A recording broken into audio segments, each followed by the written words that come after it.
एक गांव में घनश्याम नाम का एक बंदा रहता था। वो उस गांव में तरकारी बेचने का काम करते थे। उस घनश्याम को अपनी बेटी का गोद भराई करना था, इसलिए उनको थोड़ा पैसा चाहिए था।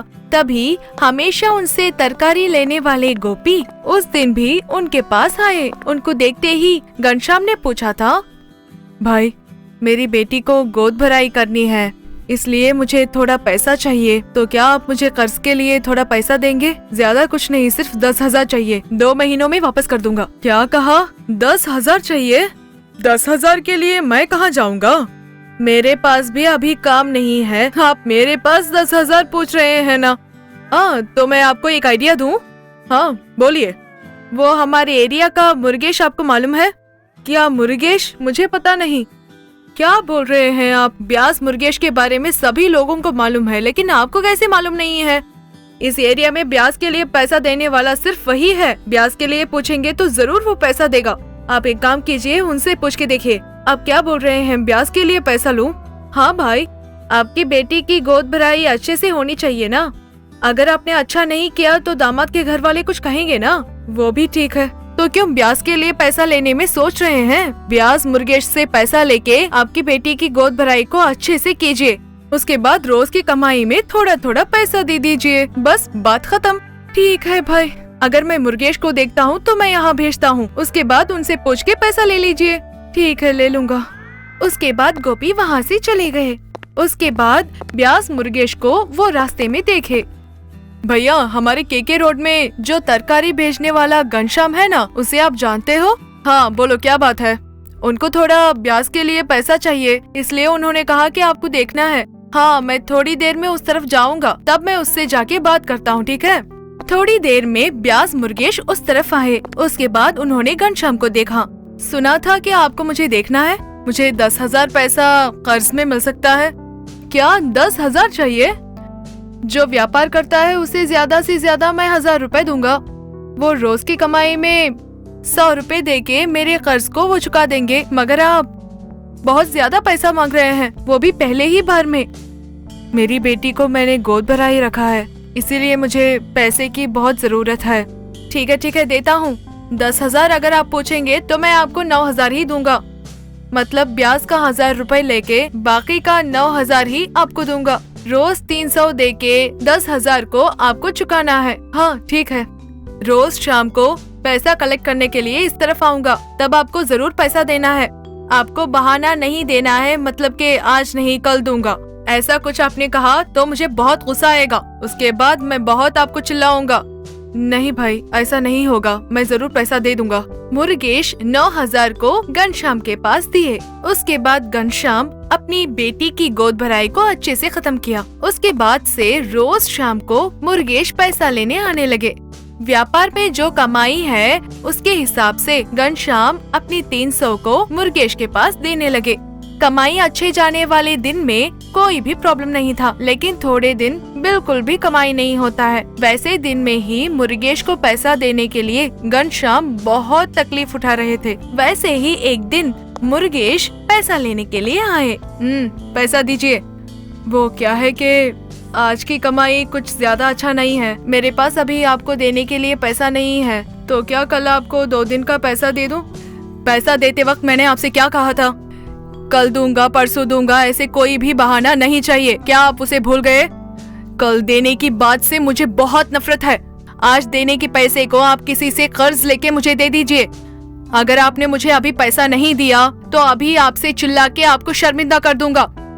जी भाई, मुझे आज के दिन माफ कर दीजिए, कल कैसे भी करके मैं आपको पैसा दे दूंगा। 1 दिन का वक्त दीजिए। पैसा लेते वक्त आप मीठी मीठी बात करते हैं, लेकिन पैसा देने की बात आई तो आप ऐसे बात कर रहे हैं। पैसे की जरूरत होने की वजह से आपको बिना कुछ कहे मैंने आपको पैसा दिया ना, लेकिन वापस देते वक्त ये क्या कारण है? अगर आपने मुझे ठीक से पैसा नहीं दिया तो आप कहीं भी जाएंगे तो मैं आपको नहीं छोड़ूंगा। आपके घर ढूंढ के मैं आपसे पैसा लूंगा। नहीं भाई, मैं कैसे भी करके कल पैसा दे दूंगा। अगर तुमने मुझे कल पैसा नहीं दिया तो देखना, मैं तुम्हें शर्मिंदा कर दूंगा। ऐसे धमकी देने के बाद वो वहाँ से चले गए। घनश्याम को पता नहीं कि उन्हें क्या करना है। अरे भगवान, मुझे पता नहीं कि कल इसके पैसे कैसे वापस करूँगा। मुझे इसके पास पैसा ही नहीं लेना चाहिए था। अगर कल इसके पैसे वापस नहीं करूँगा तो सबके सामने चिल्ला के मुझे शर्मिंदा कर देगा। पहले ही यहाँ पे कमाई बहुत कम हो रहा है, मैं कल कैसे 2 दिन का पैसा मिला के वापस करूँगा। अरे भगवान, पता नहीं कि मैं क्या करूँगा। घनश्याम ऐसे मन में सोच के बहुत उदास हो गए। अगले दिन भी उनकी कमाई बहुत कम थी। शाम मुर्गेश आने की समय भी हो गया था।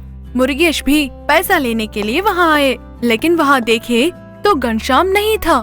उनके तरकारी की गाड़ी भी नहीं थी। अरे रे, मेरे आने से पहले ही ये यहाँ से एस्केप हो गया क्या? पता नहीं मैं इससे कैसे अपना पैसा वापस लूंगा, लेकिन इसे कैसे भी करके ढूंढ के निकालूंगा। इसे मैं अब नहीं छोड़ूंगा। ऐसे सोचते सोचते मुर्गेश वहाँ से निकल गए। गांव के पास वाले जंगल में आधा कटा हुआ एक पेड़ में घनश्याम बैठ रहे थे। तब उन्होंने सोचा, अरे कर्ज के पैसे न देने की वजह से मैं डर के यहाँ पे आ गया। अगर मैं ब्यास मुर्गेश से पैसा नहीं लिया होता तो ऐसी हालत कभी नहीं आती, मगर पैसा नहीं लिया होता तो बेटी की गोद भराई भी नहीं होती। ऐसे सोच के घनश्याम बहुत उदास थे। तभी ऐसे हंसते हंसते एक भूत उनके पास आई। वो देखने के लिए बहुत डरावनी थी।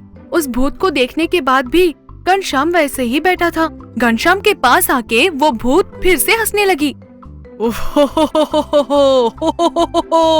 तब भी घनश्याम ने कुछ भी नहीं कहा। ये सब देखने के बाद वो भूत बहुत चौंकने लगी। ये क्या हो रहा है? मुझे देखने वाले हर इंसान बहुत डरता है, लेकिन ये बिना डरे बैठा हुआ है। हे, मुझे देख के तुम्हें डर नहीं लगा? क्यों तुम मुझे देख के भी बिना डरे बैठे हो? मैं तुम्हें देख के डरूंगा नहीं, थोड़ी देर चुप रहो। मुझे देख के इसे डर भी नहीं है और मुझसे ही कह रहा है कि चुप रहो। मुझे लग रहा है कि ये बहुत ज्यादा हिम्मत वाला होगा। ऐसे सोचते सोचते भूत ने उस तरफ देखा। तभी दूर से ब्यास मुर्गेश उस तरफ गए। ठीक है, इसे मैं डरा नहीं पाया, लेकिन उसे मैं जरूर डरा पाऊंगी, ऐसे भूत ने सोचा। तभी ब्यास मुर्गेश को घनश्याम ने देखा। अरे रे, इसको पैसा देने की डर से ही मैं यहाँ पे आया, लेकिन ये मुझे ढूंढ के यहाँ तक आ गया। ऐसे मन में सोचते सोचते मुर्गेश की आंखों से बचने के लिए घनश्याम एक पेड़ के पीछे जाके छुप गया। लेकिन भूत को ये सब देख के कुछ भी समझ नहीं आया। वो बहुत ज्यादा चौंकने लगी। ये क्या है? मैं एक भूत हूँ, लेकिन मुझे देख के ही ये नहीं डरा, मगर उसके जैसे दिखने वाले एक इंसान से वो डर रहा है। समझ नहीं आ रहा है कि इसकी कारण क्या है। ऐसी भूत सोचने लगी। मुर्गेश भी उस तरफ से चले गए। घनश्याम तभी उस पेड़ से बाहर आया। तब वो भूत, अरे मुझे देख के भी तुम नहीं डरे, लेकिन उस इंसान को देख के तुम पहाड़ के पीछे चले गए। मुझसे ज्यादा दिखने में वो बहुत डरावना है क्या? हाँ, उनसे मैं पैसा लिया हूँ, उस कर्ज के वजह से ही मैं डर गया था। कर्ज लिए तो पैसा देने वाले को देख के हमें डरना है क्या? कर्ज लेके उसे सही समय वापस करना है, लेकिन कर्ज के पैसे वापस नहीं दिए, कर्ज देने वाला हमें चिल्लाएगा ना। जरूर मुझे शर्मिंदा होना पड़ेगा। तुमने उससे पैसा क्यों लिया? मेरी बेटी की गोद भराई रस्म के लिए उससे मैंने 10,000 लिया था। शुरू में पैसा सही से दे रहा था, लेकिन उसके बाद कमाई ना होने की वजह से पैसा नहीं दे पा रहा हूँ। इसीलिए उनको देख के मैं अभी डर रहा हूँ। मैं अभी काम भी ठीक से नहीं कर पा रहा हूँ। तो आप लोग क्यों कर्ज लेते हो? तो मैं क्या करूं? मैं बहुत गरीब हूं। बिना कर्ज लिए जिंदगी गुजारना बहुत मुश्किल हो रहा है। चंद लोग अपने ख्वाहिश की चीजें लेने के लिए कर्ज लेते हैं, लेकिन मेरे जैसे गरीब अपने जरूरत के लिए पैसा लेते हैं। मैं क्या करूंगा? मैं गरीब पैदा हो गया ना। ठीक है, मैं तुझे मदद करती हूँ। क्या तुम मुझे मदद करोगी? हाँ, ये ले लो। वो भूत ज्यादा पैसा देके घनश्याम को मदद की। ये लो, ये पैसा रख लो। वो ब्याज वाले बंदे को पहले अपने पैसा दे दो, और जो पैसा बाकी है उसे रख के व्यापार करो। इसके आगे कर्ज मत लो। सुकून छीनने वाला कर्ज से तुम बच के रहो। घनश्याम उस पैसे को लेके भूत को शुक्रिया अदा की। बहुत शुक्रिया, इसके आगे मैं कर्ज ही नहीं लूंगा। कर्ज लेने की वजह से मुझे बहुत तकलीफ होती है। इसके आगे मुझे कर्ज नहीं चाहिए।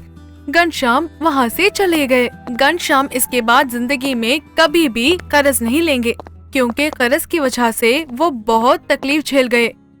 अगले ही दिन ब्याज मुर्गेश को उनके पैसे वापस कर दिए। इसके बाद कभी भी जिंदगी में ब्याज के लिए पैसा नहीं लेने का घनश्याम शपथ ले लिया।